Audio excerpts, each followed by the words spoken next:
Bonjour les amis et bienvenue dans ce nouvel épisode du podcast et également sur YouTube du Club de Demain. Donc aujourd'hui on va aborder le deuxième niveau pour rendre votre club éco-responsable et avoir un réel impact sur votre réalité, votre économie au niveau local. Donc là on va aller dans un niveau beaucoup plus en profondeur. Donc là c'est le niveau master, là c'est le niveau Jedi. Donc si déjà vous n'avez pas vu le premier épisode qui parle de l'éco-responsabilité dans le sport, je vous invite à aller l'écouter. Donc c'est l'épisode précédent. Et là on va parler de comment vous pouvez avoir un plus grand impact, comment vous pouvez aller beaucoup plus loin dans cette démarche éco-responsable. Donc attention, je vous conseille de ne pas suivre cet épisode si déjà les premières étapes de l'ancien épisode sont trop difficiles. Parce que là, on va aller beaucoup plus loin dans les collaborations, on va aller beaucoup plus loin dans l'impact que vous devez avoir. Donc ce qui veut dire que ça prend beaucoup plus de temps, ça demande plus d'engagement et ça demande également une organisation un peu plus en profondeur de votre association. Donc il faut vraiment que l'éco-responsabilité et la pratique durable du sport soient une des valeurs phares de votre projet associatif. Donc là, on va parler de quelques pistes. Évidemment, il y en a plein d'autres en fonction d'où est-ce que vous vous situez. Si vous êtes en bord de mer, si vous êtes près d'une forêt, si vous êtes en zone urbaine, il y aura des choses différentes à faire. Rapprochez-vous aussi des autres associations locales qui sont dans la même thématique parce que il y aura toujours des événements sur lesquels collaborer qui sont super intéressants aussi. Et ça vous permettra de mettre votre club à un niveau supérieur par rapport au club moyen de votre localité. Donc la première chose, comme je vous l'ai dit, c'est de bien s'organiser en interne. Donc si vous voulez aller vraiment plus loin dans une démarche de pratique durable, il faut que vous créez une commission dédiée dans votre conseil d'administration, dans votre bureau, avoir un référent qui soit vraiment passionné par le sujet, qui soit constamment en veille sur les nouvelles choses qui se sont faites, sur les nouveaux appels à projets qu'il y a eu, parce que en ce moment c'est un peu la hype de tout ce qui est éco-responsable, ce qui est normal. Mais attention, encore une fois, je le répète, on ne tombe pas dans le greenwashing, c'est-à-dire que il faut pas que ce soit des paroles en l'air. Réfléchissez bien avec vos équipes, qu'est-ce que vous pouvez mettre en place. Réfléchissez aussi avec vos adhérents, qu'est-ce qui les motive pour que ça puisse se faire en collaboration et que toute votre communauté sportive soit derrière vous. Donc la première chose, vous créez une commission dédiée avec un référent, un appel à volontaires au sein de vos adhérents pour pouvoir participer dans cette commission et qui puisse vous faire un point régulièrement, au moins tous les trimestres, sur les prochaines démarches à faire. Mais ici, je vous donne quelques pistes de ce que vous pouvez mettre en place dans ce niveau master.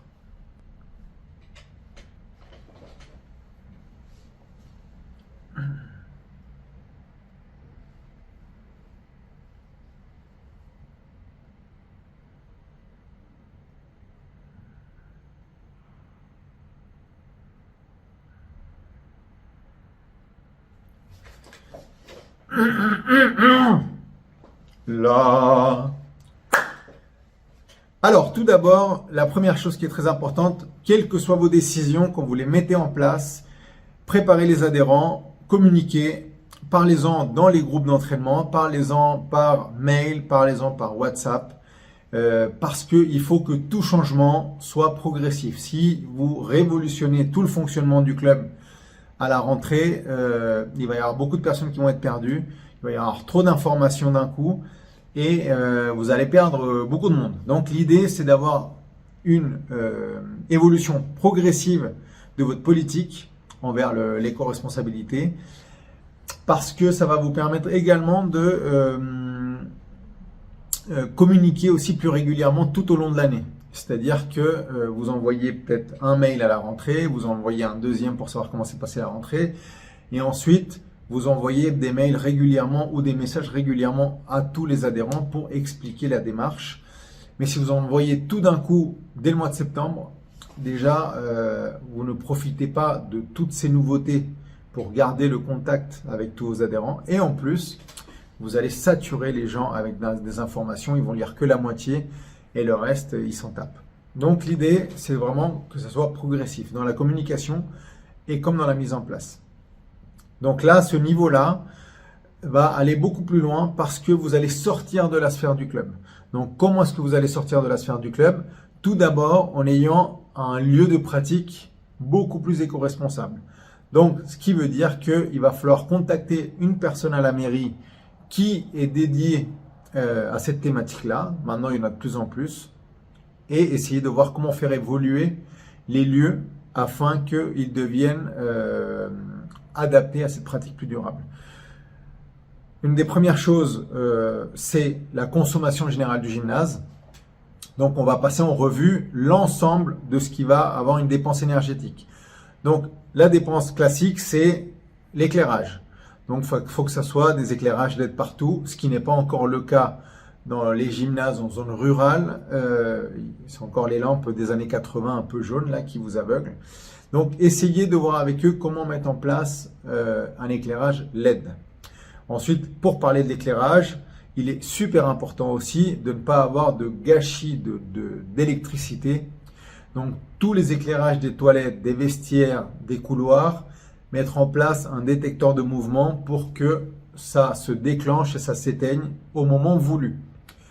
Parce que, encore une fois, dans quelques zones rurales, nous voyons des couloirs de gymnase qui restent allumés parce que le gardien a oublié, ou le vestiaire est resté allumé parce que le gardien a oublié, ou les toilettes sont restées allumées parce que le président qui a fermé en dernier a oublié. Donc pour éviter tout ça, l'idéal c'est le détecteur ou sinon les interrupteurs avec un minuteur à l'ancienne, mais essayez vraiment de prévoir ça. Donc ça c'est deux éléments importants pour l'éclairage. Ensuite nous avons les dépenses d'eau. Pour la douche, il faut qu'il y ait une régulation, déjà de température de l'eau. Ça ne sert à rien que ça sorte très chaud pendant 30 secondes et après très froid. L'idée, c'est d'avoir une eau à une température très homogène pendant 1 minute. Et en fait, vous n'avez pas besoin d'avoir un minuteur très long pour la douche. Parce qu'en gros, après le sport, on se douche très vite. On va avoir une douche de 30 secondes, 1 minute maxi pour bien se mouiller. Ensuite, on se savonne. Ensuite, on réactionne 1 minute pour se rincer et basta. Donc, ça aussi, c'est à voir avec votre municipalité pour essayer d'avoir un minuteur au niveau des douches. Donc, maintenant, les boutons poussoirs sont quasiment existants partout, mais quelques-uns durent 5 minutes et quelques-uns durent 3 secondes. Et donc, du coup, c'est pas adapté pour recevoir des nouveaux adhérents qui aiment prendre une douche avant d'aller travailler ou aiment prendre une douche avant de rentrer chez eux. Donc, essayez vraiment de gagner en qualité par rapport à tout ce que vous proposez. Et la dernière chose qu'il va falloir réguler, c'est également le débit d'eau qui sort. Donc ça, dans les maisons, maintenant, c'est de plus en plus régulier. Mais dans les gymnases, ce n'est pas encore le cas. Donc, vous avez toujours la douche où vous appuyez sur le bouton et ça vous éclate la peau parce que ça tombe trop fort. Ou sinon, vous avez la douche où vous appuyez et puis vous avez 4 gouttes qui tombent toutes les secondes et il faut se rester dessous pendant 10 minutes pour pouvoir vous mouiller complètement. Donc, c'est des détails, mais tous ces détails vont s'additionner. Et quand on est vraiment dans une démarche à haut niveau d'éco-responsabilité, on fait attention à tous ces détails-là. La dernière chose qui va concerner spécifiquement le gymnase ou votre lieu de pratique, c'est le chauffage en général ou l'aération en général du lieu. Donc, essayez de voir si vous êtes en zone très humide ou zone très sèche ou zone très chaude ou période estivale ou hiver. Voir comment c'est aéré, climatisé ou chauffé pour que ça le soit au plus juste. Ne pas dépenser ni trop ni pas assez. Chauffer un gymnase qui est fermé samedi, dimanche et le laisser chaud ces 2 jours-là, c'est pas cohérent. Et l'éteindre complètement, c'est pas cohérent non plus parce que pour revenir en température, ça demande encore plus d'énergie.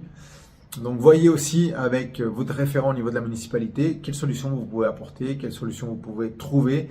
Mais déjà, avoir ce discours en tant qu'association sportive et dire que vous, quand vous pratiquez, vous n'avez pas besoin qu'il fasse 21 degrés. Il peut très bien faire 17 parce qu'une fois qu'on est chaud, on peut pratiquer. Mais encore une fois, ça dépend des sports, ça dépend des lieux, ça dépend de comment s'échauffer, parce que quelquefois tout est centralisé, c'est difficile à réguler. Ça dépend si vous avez besoin d'une piscine, d'un sauna ou autre. Bref, chaque club va avoir sa réalité, mais essayez d'évaluer au plus juste les températures dont vous avez besoin. Ensuite, concernant le gymnase, il y a la gestion des déchets dont on avait parlé au premier épisode. Donc ça, c'est un point maintenant qui est acquis, donc ça, il n'y a pas de problème. Mais il y a une deuxième étape dans la gestion des déchets, c'est le compost. Donc vous avez beaucoup de sportifs qui, pendant leur pratique, vont manger une pomme, une banane ou du compostable. Donc c'est intéressant d'avoir un seau avec les déchets compostables que ensuite vous avez, si possible, à l'extérieur du gymnase, un compost général, où même les adhérents vont pouvoir apporter, parce que certains habitent en appartement, vont pouvoir apporter leurs déchets compostables et le vider là-bas. Donc vous éduquez un tout petit peu sur les bonnes pratiques du compost et vous participez à ça. Donc encore une fois, ça peut être un détail, mais si vous avez 300 adhérents, ça fera une très grosse différence en termes de consommation des poubelles. Par rapport à l'environnement du gymnase, il faut essayer aussi de promouvoir les mobilités douces. Donc la meilleure mobilité douce n'est pas la trottinette électrique, c'est le vélo tout simple, à l'ancienne, où il va falloir pédaler et transpirer. Donc essayez de prévoir un endroit où vos pratiquants puissent garer leur vélo ou laisser leur vélo en sécurité. Souvent on dit non, je ne viens pas en vélo parce que la dernière fois on m'a volé ma selle, on l'a détaché, on m'a volé le vélo. Bref, ce qui arrive un peu dans toutes les villes. Qui peut être plus rare dans certains lieux, mais n'empêche que si on voit qu'il y a un petit parking à vélo qui est adapté, qui est proche de la salle, bah ça va inciter les gens à venir un peu plus en vélo, inciter les familles à venir en vélo, parce que finalement ils sont à 2 km et 2 km en vélo, ça se fait très très rapidement. Donc tout l'environnement du gymnase, il faut qu'il devienne propice à ce nouveau type de pratique. Donc on le voit maintenant dans beaucoup d'entreprises, tu as le parking à vélo, dans beaucoup d'entreprises il va y avoir des démarches qui vont aller beaucoup plus loin que le cadre du travail en lui-même, parce que c'est un thème très important. Donc vous pouvez aussi réfléchir comment organiser tout ce lieu de pratique, qu'il devienne beaucoup plus durable. Et maintenant on va voir un peu plus sur quels détails vous pouvez agir afin d'améliorer votre impact. Donc de réduire votre impact sur l'environnement ou avoir des collaborations qui vont avoir un peu plus d'impact sur votre projet global d'éco-responsabilité. Donc un des premiers qui concerne toujours votre pratique et vos adhérents, c'est de créer des événements où vous allez avoir une action éco-responsable. Donc je m'explique. Certains clubs organisent des footings ou de la prépa physique pour certains pratiquants, pour certains sportifs, pour certains athlètes, le week-end. Donc ils disent bon, on se retrouve à 8 h dimanche dans tel parc et on fait un jogging commun. Donc maintenant, ce qui peut se faire aussi, c'est ce qu'on appelle le plugging. Donc le plugging, c'est quand vous regroupez des personnes pour aller ramasser des déchets en même temps que vous faites l'activité sportive. Donc il y a certains clubs qui le font, qui se retrouvent en bordure de forêt et ils vont dire bah voilà, on va se faire un footing léger d'1 heure et on a chacun du matériel pour ramasser des déchets. Donc dès que vous voyez traîner un papier, un mégot, du plastique, des bouteilles, des bouchons, vous les ramassez et vous participez en même temps à l'assainissement de l'environnement. Donc ça peut se faire aussi en bord de plage. Vous pouvez aller vous retrouver sur une plage où il va y avoir des déchets que vous allez repérer et vous faites votre plugging du dimanche là-bas. Donc un groupe de 6, 7, 8, 10. Vous pouvez même le faire avec un groupe d'enfants. Ça peut être un événement super intéressant à mettre en place. Vous dites, je ne sais pas, pour un moment dans l'année en particulier, que les groupes d'enfants vont se retrouver à tel endroit et on va faire du ramassage de déchets. Donc là, ça va être plus sous forme de balade ou de randonnée, mais le principe est le même. C'est-à-dire que vous créez un événement avec vos adhérents qui va être extérieur à votre pratique, extérieur à votre lieu de pratique, mais il va y avoir du sens pour votre projet d'éco-responsabilité. Toujours dans la partie comment améliorer l'impact sur ce que je consomme, la deuxième chose peut être également du consommer que du Made in France. Donc, que ça soit dans votre matériel sportif, dans le textile, dans la nourriture, dans les encas, dans l'eau, n'importe quoi. Essayez de voir comment vous pouvez consommer le plus local possible. Donc je sais que dans le sport c'est difficile parce que certains sports demandent du matériel très spécifique qui n'est fabriqué qu'à l'étranger. Mais au moins, essayez de voir quand vous organisez le goûter pour tel stage, acheter des choses qui viennent locales. Quand vous organisez des prix pour tel tournoi, essayez d'avoir des prix qui ont été fabriqués localement ou au moins en France pour essayer d'avoir le moins d'impact possible au niveau carbone. La dernière chose concernant le textile, c'est que vous pouvez aussi opter pour que votre textile d'association, donc tout ce qui est compétition, maillot, survêtements, soit en chanvre ou en lin, qui est prouvé être le textile le plus éco-responsable, parce que le coton consomme beaucoup d'eau, parce que toutes les matières synthétiques, comme celle-là d'ailleurs, rejettent beaucoup de plastique dans l'eau. Et ça, au final, c'est des microparticules qui se retrouvent dans l'océan. Donc, les eaux sont polluées de microparticules de plastique. D'ailleurs, je ne sais pas si vous avez cliqué sur le lien que je vous avais donné la dernière fois, mais on peut voir sur le questionnaire qu'un Français moyen consomme l'équivalent d'une carte de crédit de plastique par semaine. Donc, c'est ce que vous ingérez avec les différents types de microplastiques que vous ingérez. Donc, le textile peut avoir un réel impact, surtout que tout ce qui est en chanvre et en lin va être de meilleure qualité. Alors, ce qui est marrant, c'est que quand j'en parle avec certaines personnes, ils ont l'impression qu'ils vont porter un filet de pêche. Mais non, maintenant, ils font quand même des textiles très quali, doux et jolis en chanvre et en lin du Made in France. Donc, il va être plus cher, mais vous allez avoir du textile qui va durer plus longtemps et qui va être produit dans des conditions éco-responsables. Autre point dans ce que vous consommez, ce sont les sandwichs. Par exemple, quand vous organisez une buvette pour les événements, quand vous organisez un goûter pour les stages, encore une fois, les produits que vous choisissez ont un impact. Donc, dans vos sandwichs, il va y avoir des sandwichs qui ont un impact sur la nature qui sont plus forts que d'autres. Donc, essayez de voir au niveau des ingrédients quel est l'impact. Si vous prenez par exemple les triangles emballés dans du plastique, il n'y a rien de pire que ça. Donc ça, c'est des sandwichs qui sont déjà tout faits, qui ne sont quasiment plus présents dans les événements, à part sur les aires d'autoroute. Mais ça, c'est un produit qui est très polluant. Donc ne le consommez pas sur les aires d'autoroute, s'il vous plaît.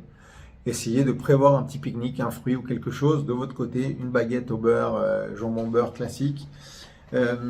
Mais en fonction, encore une fois, de votre localité, de ce que produit votre région, vous allez pouvoir intégrer des produits qui ont plus ou moins d'impact sur l'environnement.